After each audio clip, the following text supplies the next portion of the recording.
Humans keep breathing after death chooses them.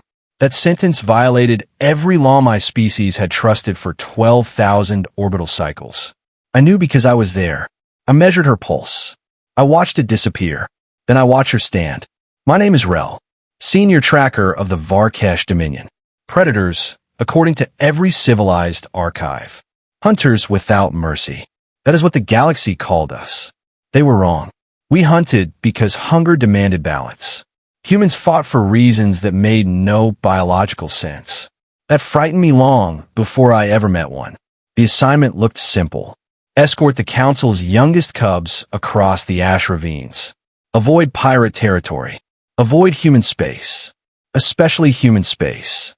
The warning repeated 16 times in the mission file. I laughed. Humans were noisy omnivores. Weak claws.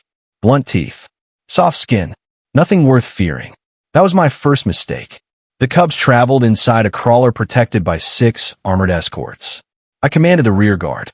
The air smelled of volcanic dust. Every stone radiated hidden heat.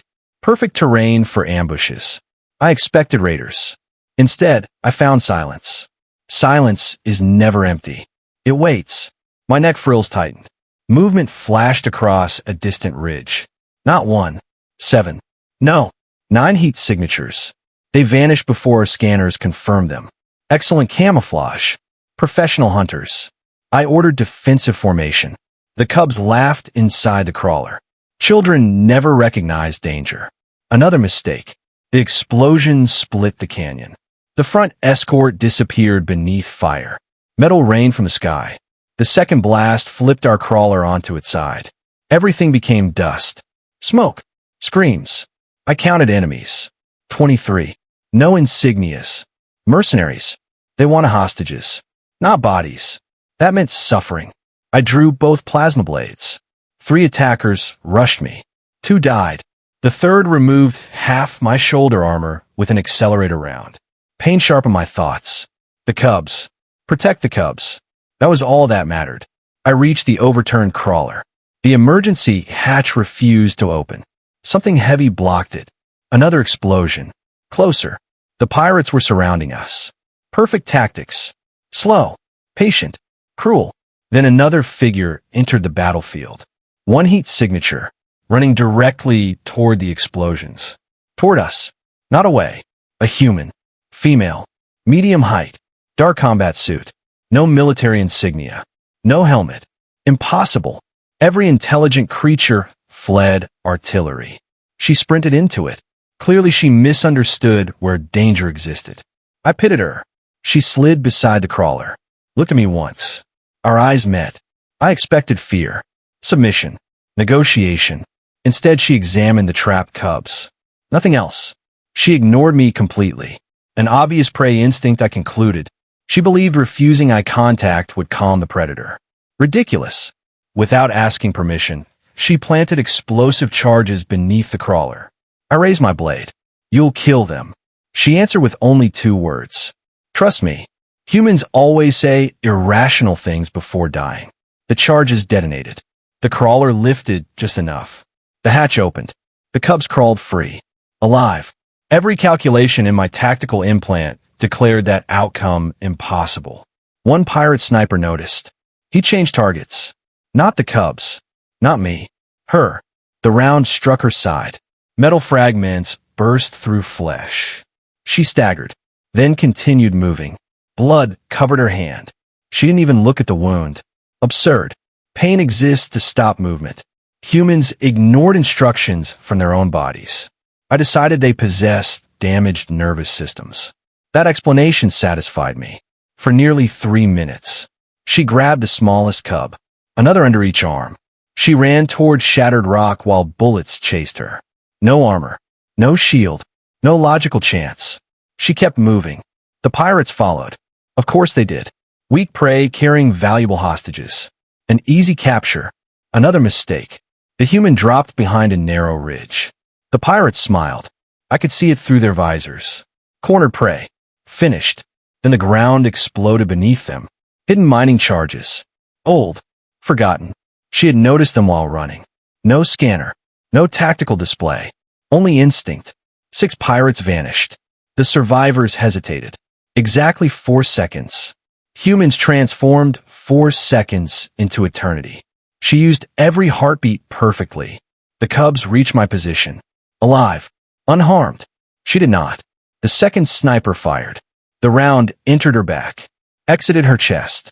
She collapsed face first into black ash. No movement. No sound. Blood spread beneath her like dark water. Finally, reality corrected itself. Living things die. Balance restored. I almost felt relieved. Then the pirates changed strategy. They stopped attacking us. Instead, they walked toward her body. Carefully. Nervously. Weapons aimed at a corpse. Strange ritual. Perhaps humans exploded after death. Their caution amused me. One pirate nudged her shoulder with his rifle. Nothing happened. Another laughed. He removed his helmet. Careless. He bent down, reached for her weapon. His head disappeared. Not exploded. Not severed. Gone. Simply gone. His body remained standing. For one impossible heartbeat. Then it collapsed. Everyone froze. Including me. The human had not moved. She still lay in the ash. Dead. Absolutely dead. I confirmed it again. No heartbeat. No breathing. No visible muscle activity. Yet one pirate no longer possessed a head. No predator in known space hunted like that. Fear touched me for the first time. The remaining pirates retreated. Not because they understood. Because they didn't. Neither did I. Then she inhaled. One breath. Sharp. Violent. Impossible. Her eyes opened. The wound through her chest remained. Blood still poured from it. She sat up anyway. I concluded humans must possess multiple hearts. An elegant solution. Incorrect. She looked directly at the fleeing pirates. Not at her injuries. Not at the cubs. At the enemy. Always the enemy. That, I believed, was the pattern. Humans ignored themselves. They only cared about destroying threats. Simple. Predictable. Understandable. I was wrong again. She turned instead toward the smallest cub. The child was trembling. Silent. Terrified. The human smiled. A gentle expression. Soft. Almost fragile. She reached into a torn pocket. Pulled out a tiny carved animal made of wood. Covered in dried blood. She placed it into the cubs, shaking hands. You're safe now. 3 words. Nothing more. Then she collapsed for the second time. This time she did not rise. Within minutes, Council dropships thundered overhead. Elite guardians surrounded the battlefield. Medical drones rushed toward the human first, not the cubs. That surprised me. Then I saw who had stepped from the lead transport. Every member of the Predator Council. All 9. The rulers of species feared across the galaxy. They ignored protocol. Ignored the battlefield. Ignored me. They formed a silent circle around the unconscious human. None of them spoke. None of them blinked. And for the first time in recorded history, every apex predator I had ever feared looked afraid of a single wounded human. They feared the wrong thing. That was my first thought. Predators do not fear wounded prey. Predators finish wounded prey. Every instinct I possessed demanded the same conclusion. The council had made a mistake.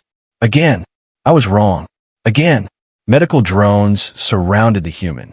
Bright scanners crossed her broken body. The machines hesitated, one after another. Then they shut themselves down. Not damaged. Confused. Their reports flooded my visor. No compatible life pattern detected. Subject deceased. Subject conscious. 3 conclusions. All impossible. The eldest council member lowered his head. No ruler had bowed in my lifetime. Not to kings. Not to conquerors. Certainly not to a dying outsider. Protector. His voice barely rose above a whisper. Every soldier obeyed instantly. Not one questioned the order. My shoulders still bled. No one noticed. Every eye remained fixed on the human. She opened her eyes. Slowly. Pain crossed her face. Then disappeared. Humans always had pain. That was the pattern. Pain meant nothing. Mission meant everything. I believed that with complete confidence. She looked around. Counted the cubs. 1, 2, 3, 4, 5. Only after the last cub waved at her did she finally touch the hole in her chest. Not because she feared dying. Because she finally had time. I almost admired such discipline. Almost. The council physician approached. You require immediate regeneration. She shook her head. The kids first. Again, always the young. Humans protected offspring above themselves. Simple biology. Every species did. Nothing remarkable. Then the physician answered, "They are not your offspring." The human looked confused. So, one word. One impossible word. My thoughts stopped. Predators protected blood. Prey protected blood. Empires protected blood. Genes mattered. Family mattered. She had nearly died. For strangers. I searched for hidden motives. Debt? Honor contract? Political alliance? Religious obligation? Nothing fit. She had never met them. The smallest cub reached for her hand. She squeezed it gently. No calculation. No reward. No survival benefit. Only kindness. The concept felt alien. Perhaps it truly was. The council ordered immediate evacuation. Our convoy lifted toward the capital moon. I traveled with them. Not because I was invited. Because I needed answers. During the flight, she remained unconscious. Yet every few minutes her body changed. Bones shifted. Skin repaired itself. Blood vessels reformed. I concluded humans rebuilt themselves continuously. Wrong again. The physician corrected me. No. He watched the monitor carefully. Most humans cannot survive this. Then why is she alive? He became strangely quiet. Because she decided to be. Ridiculous. Life was chemistry. Not decisions. I dismissed the explanation. Hours later we reached the Citadel. No visitor entered the Predator Council chamber. Ever. Yet she did. Still carried on a medical platform. Still bleeding. Still somehow alive. The chamber was enormous. Stone walls. Ancient scars. No decorations. Only trophies from civilizations that had challenged us. At the center stood the circle. 9 seats. 9 rulers. 1 empty space. The human awoke as they lowered her into it. She looked around, blinking, confused. Then she frowned. I think there's been a mistake. None of the council answered. The eldest simply asked, "What?" She stared. "What? Why save them?" She shrugged. They were children. Silence. The answer spread through the chamber like poison. Another council member leaned forward. "You knew they were Varkesh." "Yes." "You knew we are predators." "Yes." "You knew we conquered 17 systems." "Yes." He narrowed all 4 eyes.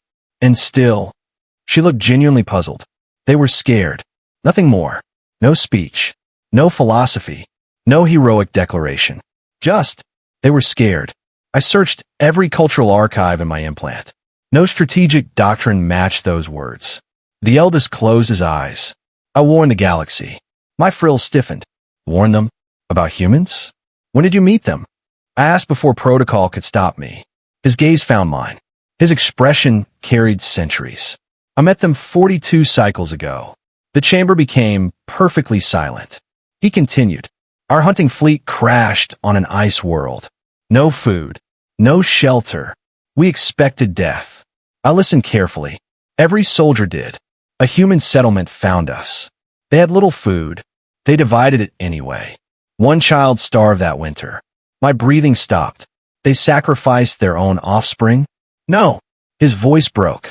They never told the child. The parents simply lied. They said they had already eaten. Images fill my mind. Adults pretending not to be hungry. Children smiling.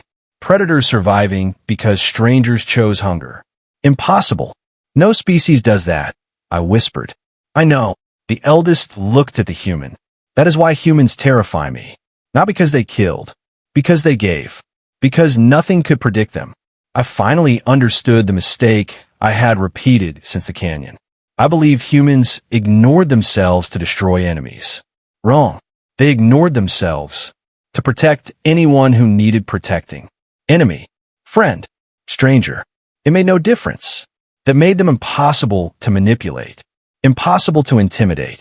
Impossible to understand. Alarms suddenly screamed across the chamber. Orbital defense network. Incoming attack. Pirates. Thousands of ships. Someone had followed us. The council guards formed a defensive wall. The human tried to stand. She immediately collapsed. Her body had reached its limit. Finally, reality had won. I almost felt relieved. Then the smallest cub stepped in front of her. Then another. Then another. 5 tiny predators, barely able to hold ceremonial knives, protecting the human. The pirates breached the outer shield. Explosions shook the citadel. The council prepared for its last battle. The human looked at the cubs. No! Her voice was weak. You don't stand in front. The smallest cub shook his head. You did. The chamber froze. Even the alarms seemed distant. The pattern had broken. Humans had changed us. Not through conquest. Not through fear. Through example. The eldest council member slowly removed the ancient predator crown. No ruler had ever done so willingly. He placed it at the unconscious human's feet. Not as surrender. As gratitude. Outside, the battle for our world had begun. Inside, something far older had already ended. That day, I finally understood the sentence that had haunted me since the canyon. Humans do not keep breathing after death chooses them. They simply refuse to let someone else die first. Rel was right about one thing. Humans do break the laws of survival. Not because they cannot die, but because they will always choose someone else's life before their own. And that is why even the galaxy's greatest predators learn to fear and respect humanity. The end. If you enjoyed this HFY sci-fi story and want more epic tales where humanity defies the impossible, don't forget to like this video, subscribe to the channel, and turn on the notification bell so you never miss the next adventure. Tell us in the comments, what would you do if you stood before the Predator Council?